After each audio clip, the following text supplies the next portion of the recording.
Konnichiwa, this is Sakura, and you're watching PokeCast. Today's video is going to be a collections show video. I'm going to show you actually my Game Boy collection and what I've been able to, get. Of course, I've had a bigger one in the past, but due to circumstances, I had to get rid of a large portion of my collection. Alright, so basically, starting off, like I said, I'm going to be talking about the original Game Boy. These won't be showing anything else besides the original. When it comes to the systems, all I unfortunately have is just a Flintstone Game Boy, which isn't too bad. I was able to get both of these pretty cheap, and these are just some great units to have. Though I need to go out and find myself a really cheap Pocket where I can have a Game Boy Pocket, and hopefully for a cheaper price.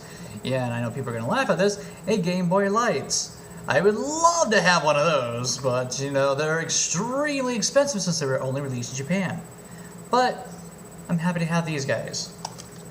So that's really good right there, having both of those.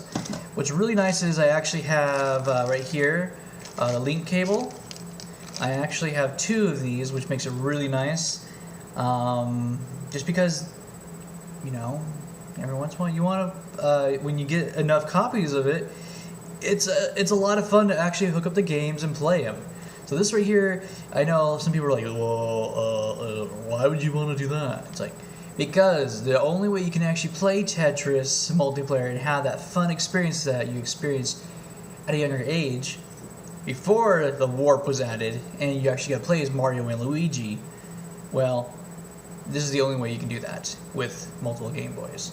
So this is why, in my opinion, it's extremely important to have this for any Game Boy collection, regardless of which type of Game Boy it is. The link cables are still extremely important, so I'm very happy to have this. Next thing that I am really excited about is I actually have the original power pack right here, and this is phenomenal to actually have. This is the original one, and to actually have the original AC adapter is just fantastic. I'm really excited to have this, and it is rechargeable, but I have not tried to see how long the battery life of this will actually work. So it's probably dead. It's old rechargeable. Yeah. See this right here? That could have been a lot smaller, but hey, this is early 80s. Or I should say early 80s, later 80s. Wow, I'm really making this thing old. Okay, so there's that. Now the next thing that I think is really a nice touch is that I actually have the little manual warning how to protect it thingy. Something small, but it's it definitely helps it out. The next thing I have is I actually have one of the original carrying cases. I do not use this case anymore because the inside, whoever owned this before me did not take good care of this, so the actual cloth inside is literally, it's brittle, it's falling apart, it's getting over everything, so I don't like to actually use this at all. But it is an original. I did at one point have the original orange black one, but I gave it to my cousin a long time ago because he really needed a game case. Then of course I have probably one of the more popular ones next to the huge square one. I have this guy. I don't have any original innards or anything, it's just that's what it is. Alright, so I know you're probably wondering, okay, so cool, you have the system, you have a couple of the components, you have some of the carrying cases, but games, what games do you have?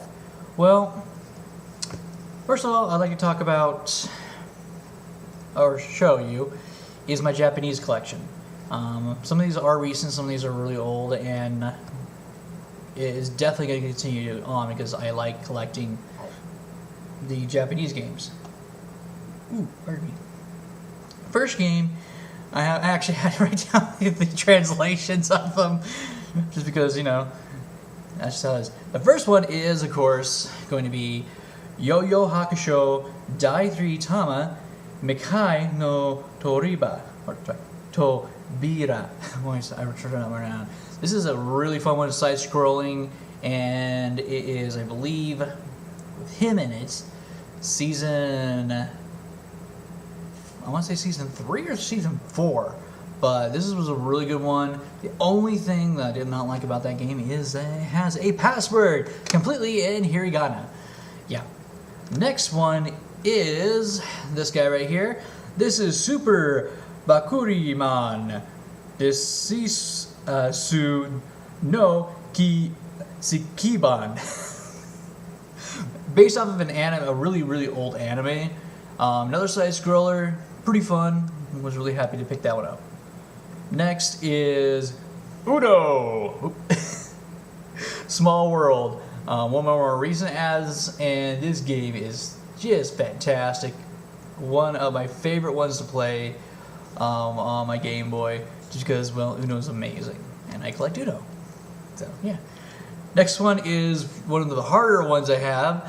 This is Battle Dodgeball, where you actually get to play as people from Ultraman, Gundam, and Beetle Rider, I think it is. Kami Rider! Oh, I'm gonna get bad ones for that one. But basically it's Dodgeball, it's part of the SD series, and really hard game, but fun. Next one is Monster Star Race Okunwari.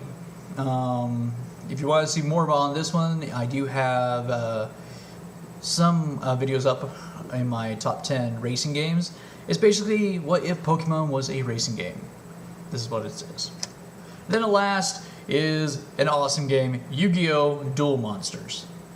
This is the original Yu-Gi-Oh! That was released to the first Nintendo-based Yu-Gi-Oh! Really fun. Definitely love that game. Now onto my original collection. Some of these games are actually some of them that I've had for a very long time. Some of them aren't, but you know. The biggest one is, of course, Tetris. This is the game that was sold with every single Game Boy, and it is still one of the best games to play. Next is The Legend of Zelda Link's Awakening. This game right here is fun. The DX version is also a lot of fun, but I prefer the original. You know, one dungeon with color. So what? Another game I've spent hours on it trying to beat, but I can't.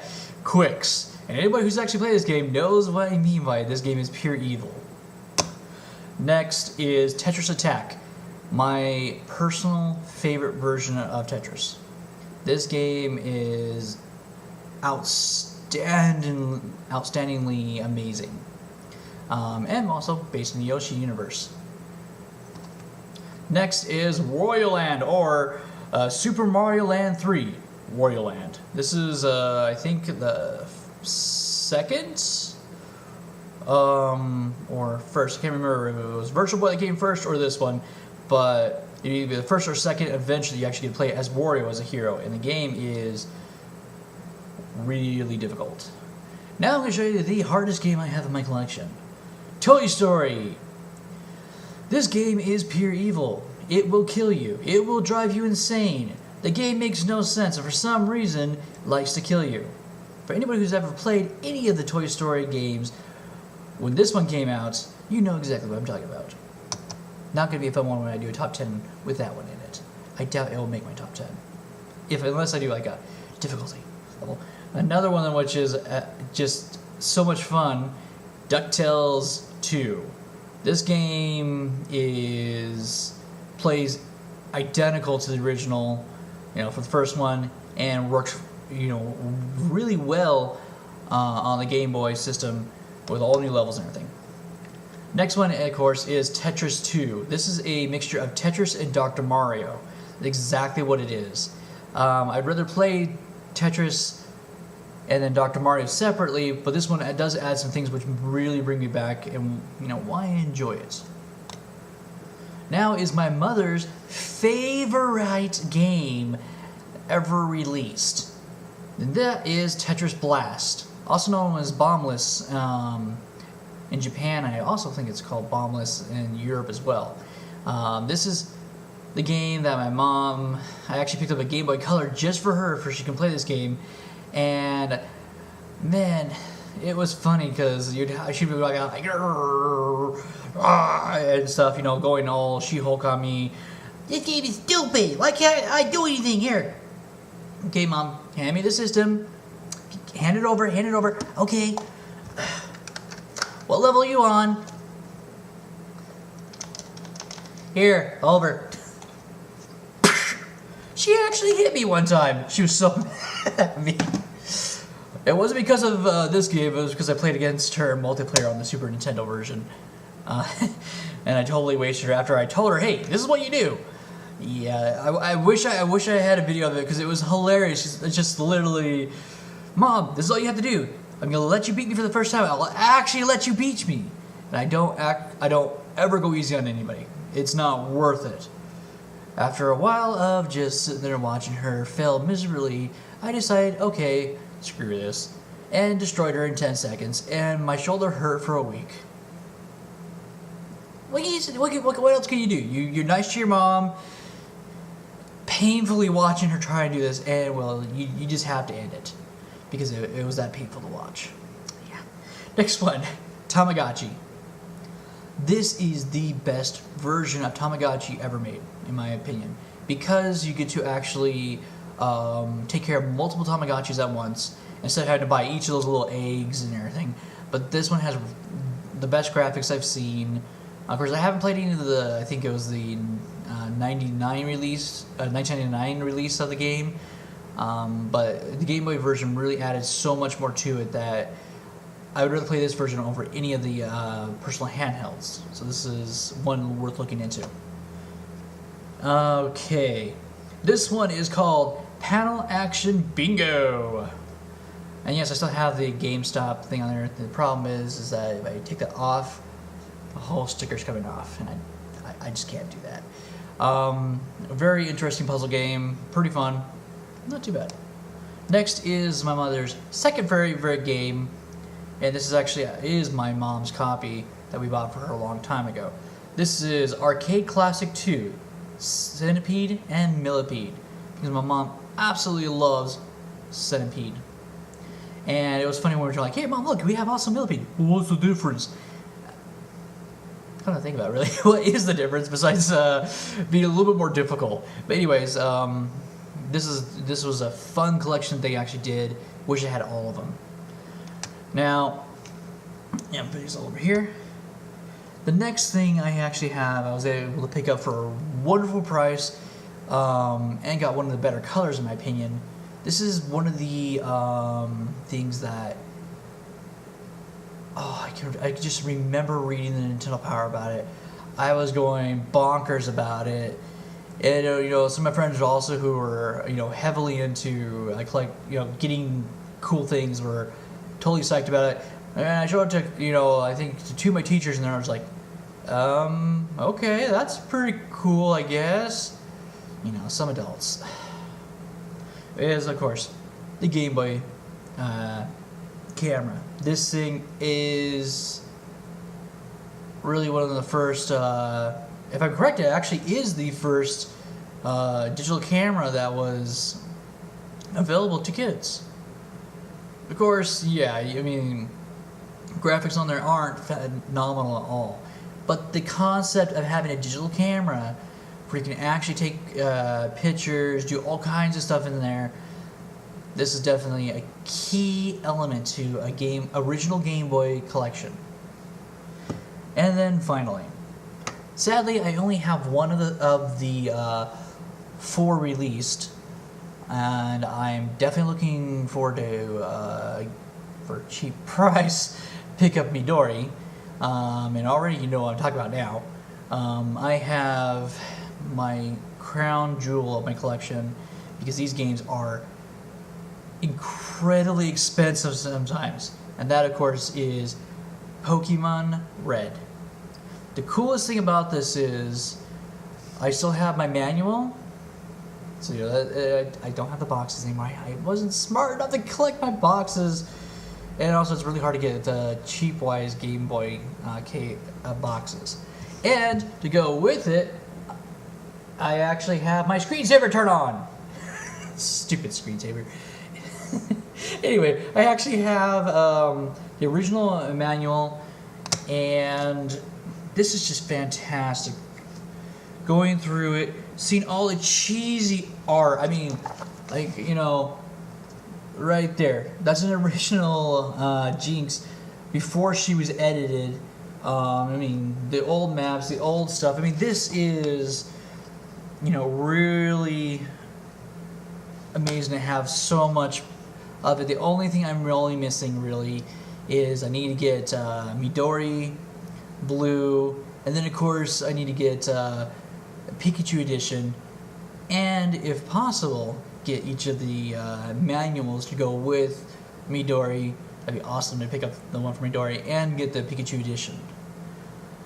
That, of course, is my entire Game Boy collection. I am definitely looking forward to increasing that with a lot of great games, and with doing my Game Boy top 10s and top 5s at times. I am excited to be able to go through and find more games that are worth adding to my collection. So, yeah, in case you guys have been wondering what I actually personally own, this is my entire collection as of today. And like I said, I'm always looking forward to finding games that is a must-buy. And doing my top 10s, that is actually why I was able to get Uno and the Monster Star Race, because those two right there caught my eyes so well that I was able to get them for like $5 a piece, and I was ecstatic about that. So yeah, that right there is my Game Boy collection. I hope you guys have enjoyed this. If there's any other collections you'd like to see, let me know. The hardest one's going to be my comic book ones, but that's because I have too many. So I hope you guys have enjoyed. This is T. Sakura saying ciao and sayonara.